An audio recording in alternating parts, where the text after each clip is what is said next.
ಕಾಂಗ್ರೆಸ್ ಪಕ್ಷ ರಾಜ್ಯ ಸರ್ಕಾರವನ್ನ ಎಟಿಎಂ ಮಾಡಿಕೊಂಡಿದೆ ಅಂದ ಸಂಸದ ರಮೇಶ್ ಜಿಗಜಿಣಗಿ ಆಕ್ರೋಶ ಹೊರಹಾಕಿದ್ದಾರೆ.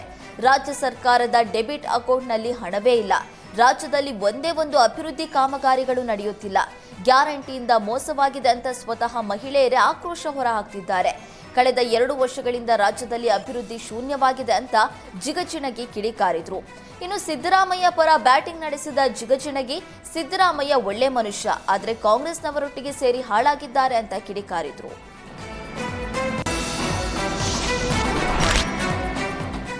ಪಂಚಮಸಾಲಿ 2A ಮೀಸಲಾತಿಗೆ ಆಗ್ರಹಿಸಿ ಶುರುವಾಗಿರುವ ಹೋರಾಟ ಈಗ 8ನೇ ಹಂತಕ್ಕೆ ತಲುಪಿದೆ. ಈಗ ಪಂಚಮಸಾಲಿ ವಕೀಲರ ಪರಿಷತ್ ಮೂಲಕ ಹೋರಾಟ ನಡೆಸುವ ನಿರ್ಧಾರಕ್ಕೆ ಪಂಚಮಸಾಲಿ ಶ್ರೀಗಳೇ ಅಸ್ತು ಎಂದಿದ್ದಾರೆ. ಈ ಹಿನ್ನೆಲೆ ವಿಜಯಪುರ ನಗರದ ಶಿವಾನುಭವ ಮಂಟಪದಲ್ಲಿ ಪಂಚಮಸಾಲಿ ವಕೀಲರ ಸಭೆ ನಡೆಯಿತು. ಸಭೆಯ ನೇತೃತ್ವ ವಹಿಸಿದ್ದ ಪಂಚಮಸಾಲಿ ಜಗದ್ಗುರುಗಳು ಹಾಗೂ ಶಾಸಕ ಬಸನಗೌಡ ಪಾಟೀಲ್ ಯತ್ನಾಳ್, ಕಾನೂನು ಹೋರಾಟದ ಮೂಲಕವೇ ಸಮಾಜಕ್ಕೆ ನ್ಯಾಯ ಕೊಡಿಸುವ ಕೆಲಸ ಮಾಡೋಣ ಅಂತ ಹೇಳಿದರು.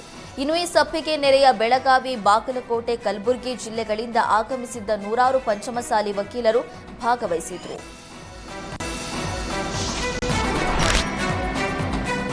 ಅಪ್ರಾಪ್ತ ಬಾಲಕಿಗೆ ಲೈಂಗಿಕ ಕಿರುಕುಳ ನೀಡಿದ್ದ ಆರೋಪಿಯನ್ನ ಸ್ಥಳ ಮಹಚರಿಗೆ ಕರೆದೊಯ್ದಿದ್ದ ವೇಳೆ ಪೊಲೀಸರ ಮೇಲೆ ಹಲ್ಲೆ ನಡೆಸಿದ ಘಟನೆ ಉಡುಪಿಯ ಮಣಿಪಾಲದಲ್ಲಿ ನಡೆದಿದೆ. ಆರೋಪಿ ಡ್ಯಾನಿಶ್ ಎಂಬಾತ ಪೊಲೀಸ್ ಸಿಬ್ಬಂದಿ ಮೇಲೆ ಕಲ್ಲಿನಿಂದ ಹಲ್ಲೆ ನಡೆಸಿದ್ದಾನೆ. ಈ ವೇಳೆ ಪೊಲೀಸರು ಆರೋಪಿಗೆ ಲಾಠಿ ಚಾರ್ಜ್ ರುಚಿ ತೋರಿಸಿದ್ದು ವಶಕ್ಕೆ ಪಡೆದಿದ್ದಾರೆ. ಸದ್ಯ ಡ್ಯಾನಿಶ್ ಮೇಲೆ ಮತ್ತೊಂದು ಎಫ್ಐಆರ್ ದಾಖಲು ಮಾಡಲಾಗಿದೆ.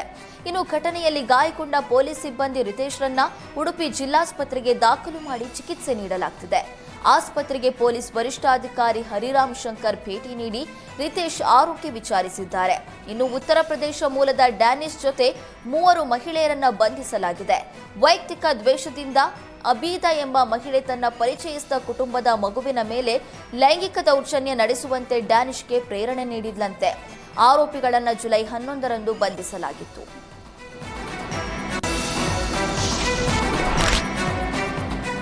ಅಪ್ರಾಪ್ತ ಬಾಲಕಿಗೆ ಲೈಂಗಿಕ ಕಿರುಕುಳ ನೀಡಿದ ಆರೋಪದ ಮೇಲೆ ವಕೀಲೆ ಉದ್ಯಮಿಯೊಬ್ಬನನ್ನ ಪೋಕ್ಸೋ ಕಾಯ್ದೆಯಡಿ ಬಂಧಿಸಲಾಗಿದೆ.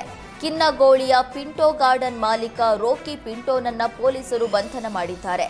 ಕಳೆದ ಮೇ ಮತ್ತು ಜೂನ್ ತಿಂಗಳಲ್ಲಿ ಆರೋಪಿ ಫಾರ್ಚುನರ್ ಕಾರಲ್ಲಿ ಬಾಲಕಿಯನ್ನ ಶಾಲೆಗೆ ಕರೆದೊಯ್ಯುವ ನೆಪದಲ್ಲಿ ಪುಸಲಾಯಿಸಿ ಲೈಂಗಿಕ ಕಿರುಕುಳ ನೀಡಿದ್ದಾನೆ ಎಂದು ಆರೋಪ ಮಾಡಲಾಗಿದೆ. ಅಲ್ಲದೆ ವಾಟ್ಸ್ಆಪ್ ಮೂಲಕ ಅಶ್ಲೀಲ ಸಂದೇಶಗಳನ್ನು ಕಳುಹಿಸಿದ್ದ ಎಂಬ ಆರೋಪ ಕೇಳಿಬಂದಿದೆ. ಪ್ರಕರಣ ದಾಖಲಾಗ್ತಾ ಇದ್ದಂತೆ ಕೃತ್ಯಕ್ಕೆ ಬಳಸಿದ್ದ ಫಾರ್ಚುನರ್ ಕಾರನ್ನ ಮುಲ್ಕಿ ಪೊಲೀಸರು ವಶಪಡಿಸಿಕೊಂಡಿದ್ದಾರೆ. ಈ ಹಿಂದೆಯೂ ಬಾಲಕಿಯ ತಾಯಿ ತಮ್ಮ ಮಗಳ ಮೇಲಿನ ಅತ್ಯಾಚಾರದ ಬಗ್ಗೆ ದೂರು ನೀಡಿದ್ರು.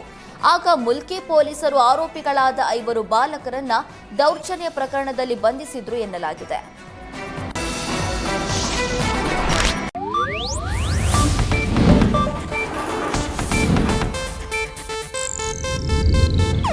ಇದು ಏಷ್ಯಾನೆಟ್ ನ್ಯೂಸ್ ನೆಟ್ವರ್ಕ್ ಪ್ರಸ್ತುತಿ.